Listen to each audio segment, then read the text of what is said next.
Hello everybody, I hope you're having a wonderful day, and today I have pulled 5 knives out of my collection to share with you all. These are 5 that represent this awkward little space within the hobby, price-wise, that definitely shakes things up, but also can take your collection to the next level.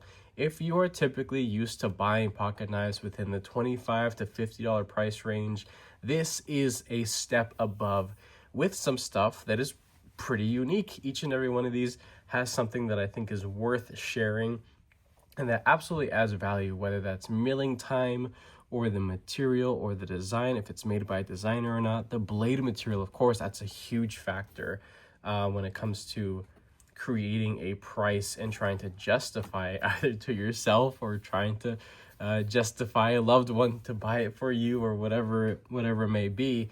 But if you're just used to having real basic stuff, simple one and done kind of knife, you kind of use it more as a tool versus just not so much pocket jewelry, but something to start to get a little bit more excited about. These are things to get excited about. Now, nothing here is brand spanking new. These are well-loved and kind of famous knives within the hobby for sure, at least the designers or things like that. We're going to go through each and every one of them, starting over here off to this side. So everything here could be had for, again, under $100, but everything is over $50. So it's in that weird little spot right there. And this is one that definitely makes me really happy to have in my collection. This is the Main Street crossbar lock variation from Concept Knives. Now, this is a very, very popular model within Concept. It started out as a G10 and a liner lock variation. I owned one in the past. It was an incredible freaking knife. I loved that damn thing, but sold it off and moved on from it. And little by little, they started making some tweaks to the design. They made a small one. It was really, really small and compact. A lot of people would consider a nice little 5th pocket carry. So if something that is on the fuller side is maybe just a little bit more, a little too aggressive for you, they do make a little one. It is, again, really little, but this is a full-size one. I think this is an incredible EDC knife.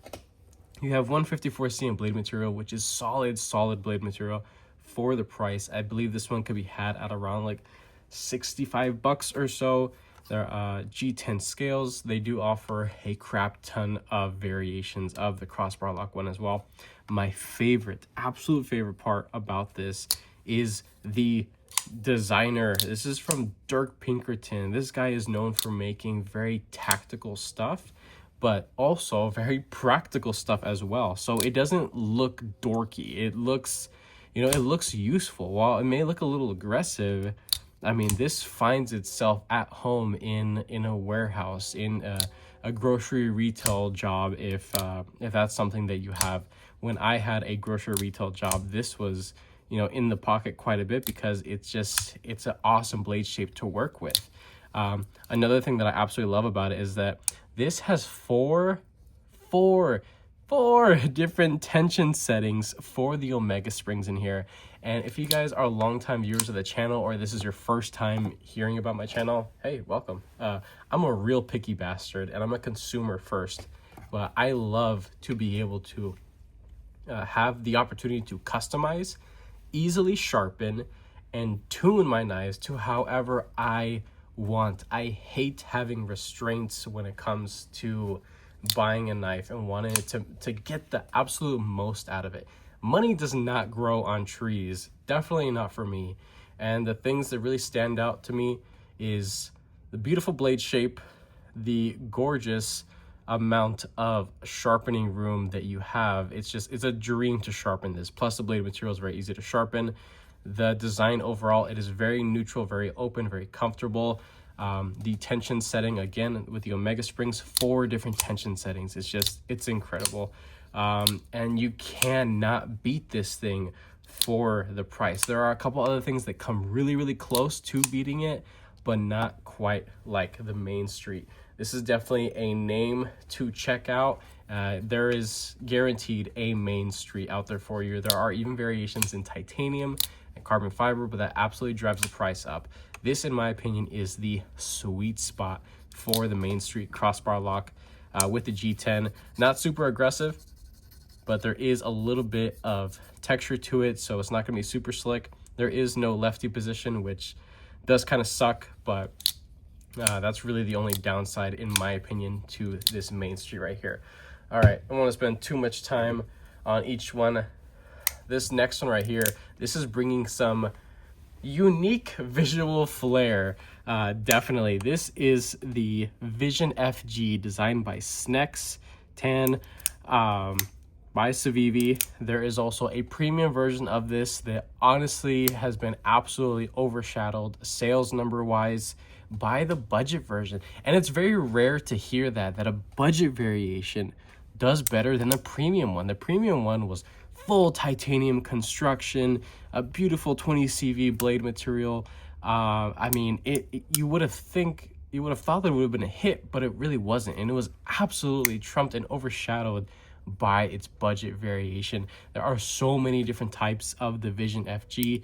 The cheapest one, the absolute cheapest one you can get, is around 65, closer to like 70 bucks. And what you get, it's not going to be this exact one. This is closer to just at around 100 bucks, because you are getting this Sanmai or like taco cladded Damascus steel here. This is not going to be part of the blade's performance.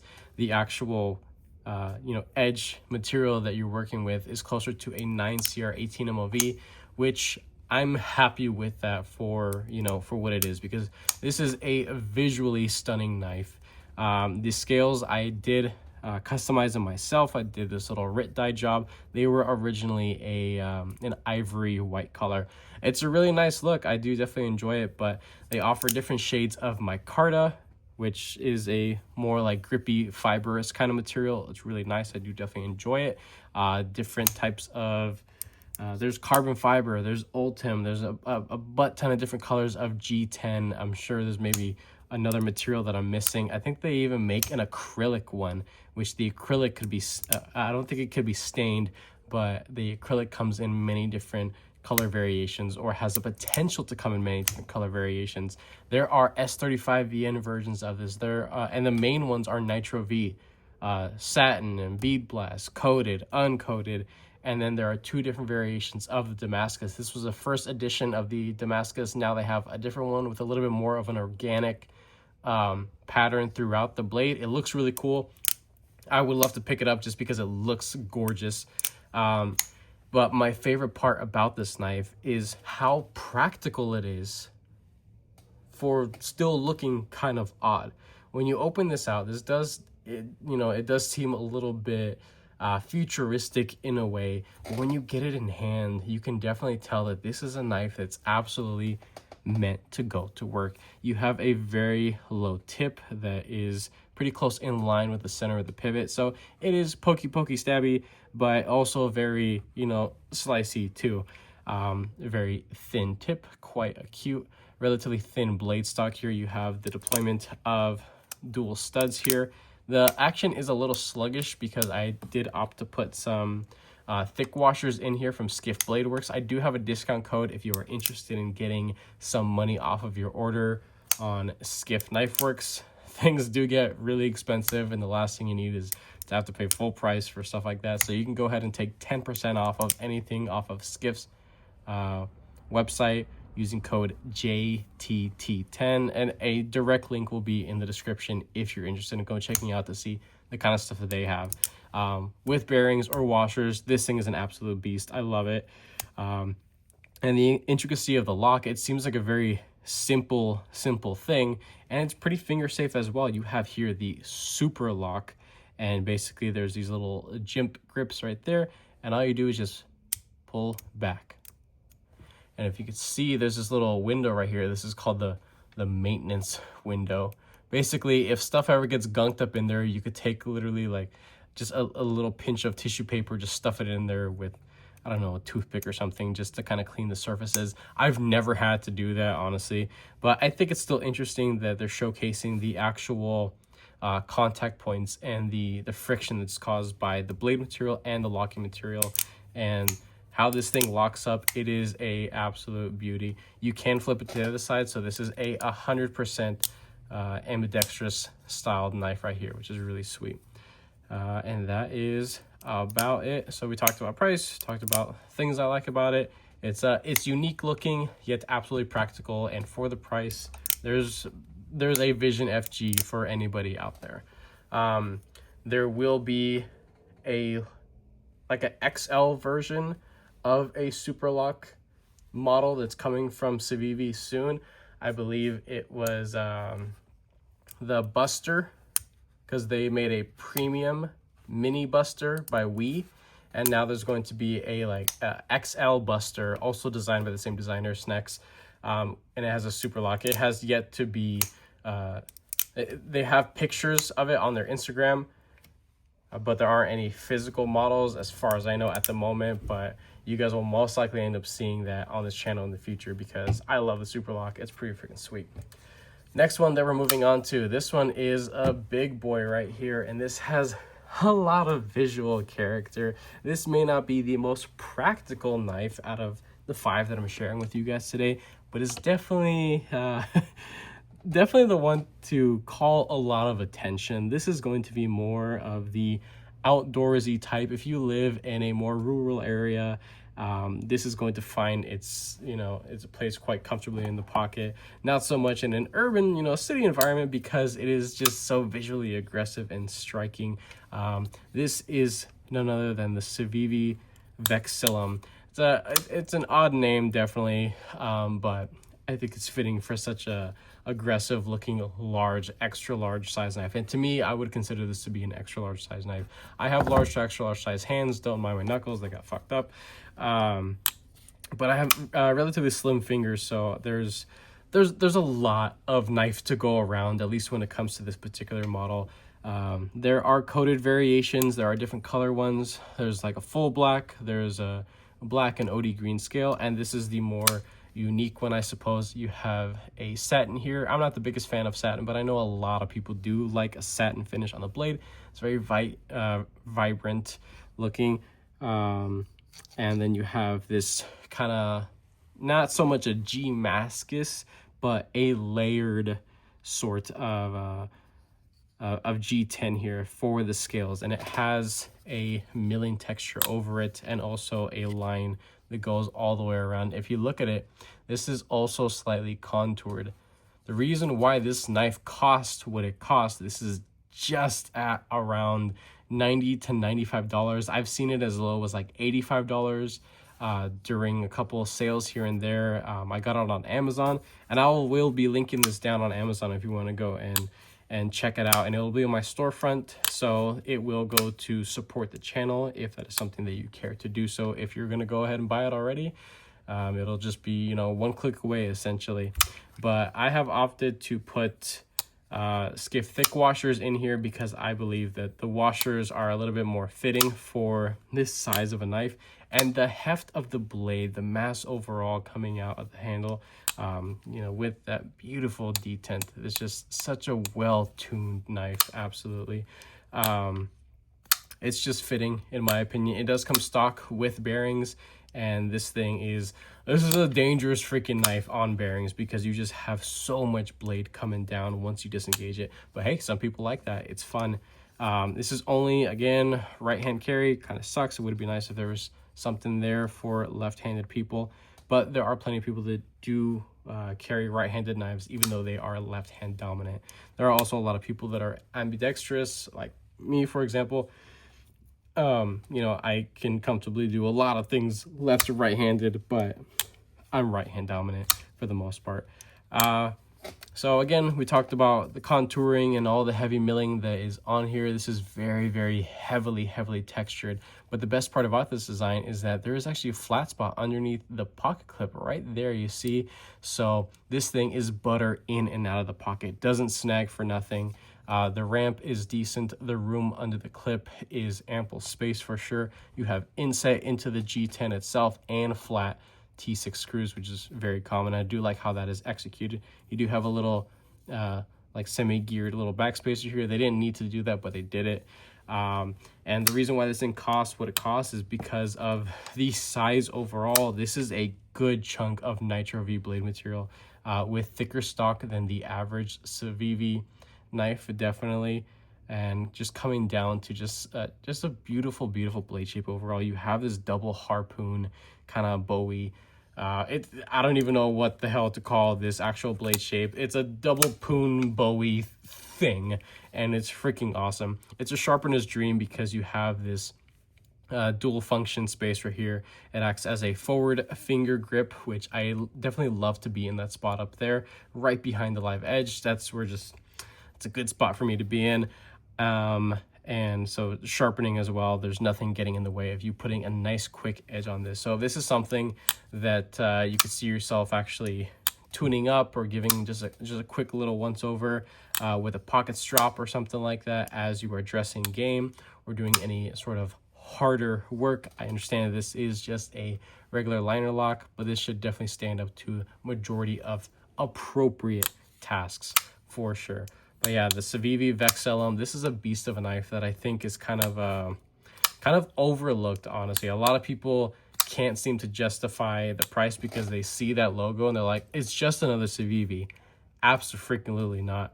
You have the unique stud design, this beautiful hefty blade, and so much time was put into the milling to make this thing absolutely just butter in hand. Zero hot spots on this beast of a knife.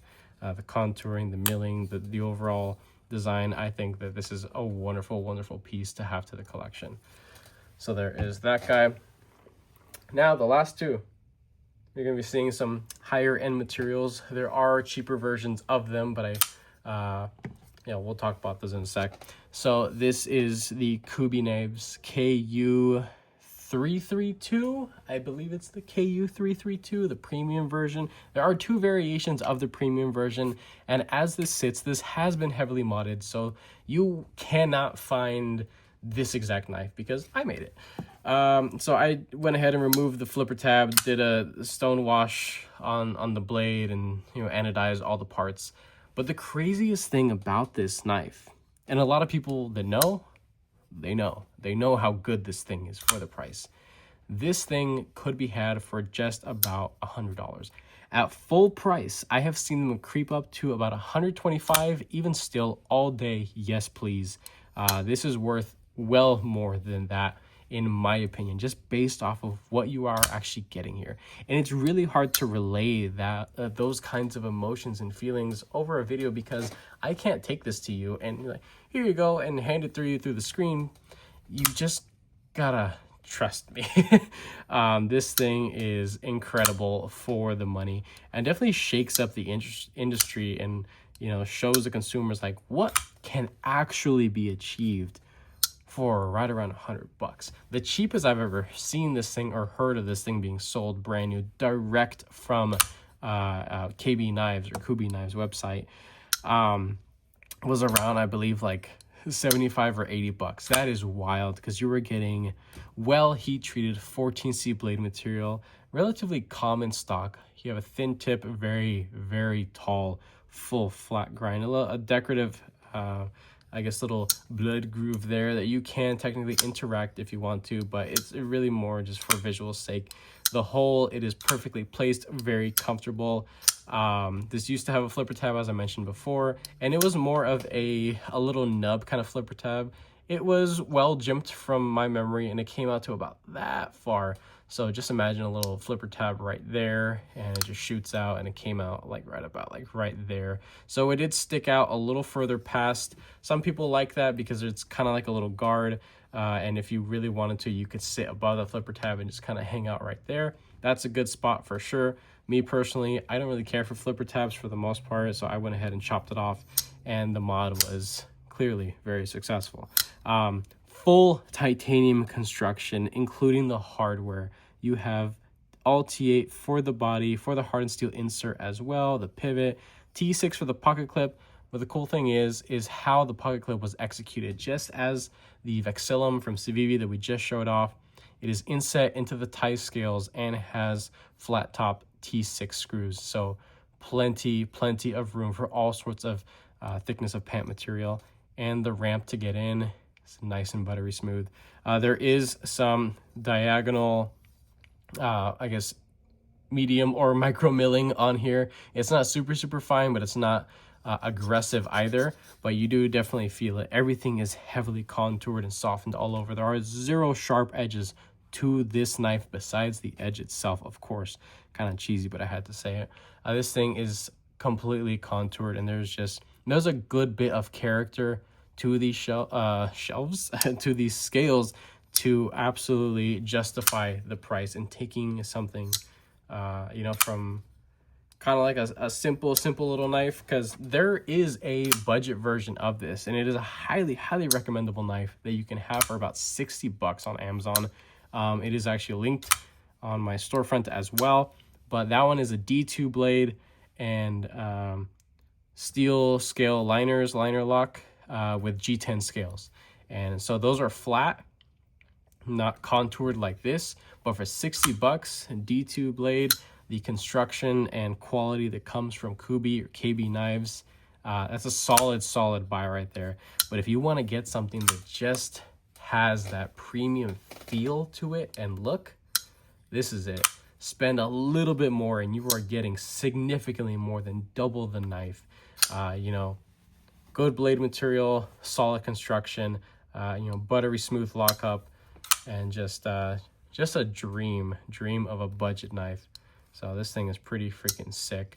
I have some skiff bearings in here. That's why it's as silky smooth as it is. But the standard bearings that come with it are plenty good if you don't care to upgrade the pivot system. Next one, and this is the last one, I promise. Didn't want this video to be too long, but if you are with me up to this point, go ahead and leave a like down below. And if you have not subscribed already, go ahead and just hit the subscribe button if you like the kind of stuff that I'm putting out. This last one right here, this is definitely a hidden gem, absolutely a hidden gem from Civivi. This is none other than the Civivi Elementum Button Lock 1, and specifically the first variation of the Elementum Button Lock, because the Elementum Button Lock 2 is a much smaller, more compact knife that uses a completely different button lock system. And in my opinion, this is much more substantial. This actually has, and if those words sound interesting to you, that this is better, let me tell you why this thing is a whole lot better than the regular one. So typical button lock knives have a little coil spring. This actually has a bent bar that the button sits on. So you need to have a whole lot more intent and pressure to actually, you know, throw the button to actually get the blade out. In a lot of places, this is considered a gravity knife, which is very unfortunate because that's honestly one of the stupidest terms I've ever heard. And I can't see how this knife is any more dangerous than any other kind of knife. The blade is locked in place and cannot be deployed without you pressing that button. And with the assistance of a momentum, you can get it to come out. I have put skiff bearings in here. The bearings that come from the factory are plenty good. And I've also upgraded the scales. You cannot buy this knife as is. I have upgraded the scales with titanium scales, and I've done some customizing too. I did like a mirror blue forever and a day ago, and it's run its course. Definitely I will be doing a video on how to strip and then apply. I'm thinking about doing like a heavy stone washed green or teal, something like that. I think that'd be really fun, but you guys will probably end up seeing that sometime in the future. I also got a titanium pocket clip. So the extra little titanium parts definitely put this thing well past the category of where this video is sitting at overall, you know, within that above $50 and below $100 price point. But the knife itself, you can get it with G10 scales with some nice texturing, or there are 2 different micarta variations. There's like an OD green and a natural micarta. There are different blade finishes as well. I believe I've seen like this coated. This is a nice like a tumbled black wash here. It's pretty resistant for sure. This is a 14C blade material and stupid thin. The blade height isn't super tall, but it is about an inch. Hollow ground and just comes down to freaking nothing. This is definitely a powerful lengthy slicer that has a lot of straight right here, and the belly doesn't start till about an inch from the tip. So this is an incredible knife for basic utility tasks and just general EDC. A lot of people overlook this knife because the function is kind of boring. It's just a button and that's all it takes to get it out. But for me, it just sets something off in my mind and puts this thing well above damn near every other button lock I have ever experienced at this price point. So the G10 and micarta variations with a bent steel pocket clip, those will go around $60 to $65. I think as this model sits stock is a freaking sick knife. Just be a little wary of that this is considered a gravity knife, and unfortunately it would technically be illegal in most places, which sucks, as well as the blade length. This is much closer to a 4-inch blade. This is a big boy right here. It has a good bit of length to it. It's not like a massive freaking knife, but there's a lot of length here. But if those things don't really concern you about the legal nonsense about the deployment method or the blade length, and you just want to have something that's really sick in your collection, this is a very powerful slicer. A whole lot of value to this Elementum button lock one right here. And really, this is a knife that sparked the idea for the channel, because every once in a while I grab stuff out of my collection and I just flick it around a little bit just to remind myself like why I loved it so much. And this is kind of what sparked the video. There's a couple little things I did to it just to make it a little bit more unique to me. I wanted to go for a reverse tux look in a way. So, I added the black titanium clip, which is usually around like $15. That's also linked down on my storefront, as well as the base version of this knife. These scales, I will see if I could track them down, but I did buy them from Blade HQ when they went on sale, and I think they might have been a discontinued item potentially. So these scales could actually be kind of rare. I'm not too sure if Flightanium is still offering them from their direct website. They might. It's been forever since I've looked at anything from Flightanium, because honestly I've been buying more stuff from Original Goat, or just buying titanium knives that come already with titanium on them. But yeah, so these are 5 incredible knives out of my collection that I think would be a wonderful addition to your growing and developing collection. So if you don't have anything with a unique locking system, go ahead and try out something like this guy, or the super lock over here, or this has 4 different tension settings with the Omega springs, and it has bearings in the pivot. So let's say you've only ever had like a basic Benchmade knife. This thing blows anything Benchmade makes out of the water when it comes to the pivot and the adjustability that is offered here. Benchmade cannot compete when it comes to this in those categories, the pivot and the the ability to make it special and unique to your preferences. This guy, freaking sick as well. Would definitely like to see more stuff, and there is more stuff coming with the super lock because it is very popular. And I just want to see more stuff that is like this, that visually striking on the large side with a lot of scale character, contouring and diamond texture. Like, I want to see more texture, I want to see more contouring, and then absolute value titanium frame locks that are built actually really well. Like these things are freaking sick right here, and would make an incredible addition and upgrade to your current EDC rotation. So if you like this video, go ahead and leave a like down below. If you found that educational, entertaining any means, go ahead and subscribe, because I got plenty more stuff coming your guys' way. So with that being said, I hope you have a wonderful rest of your day.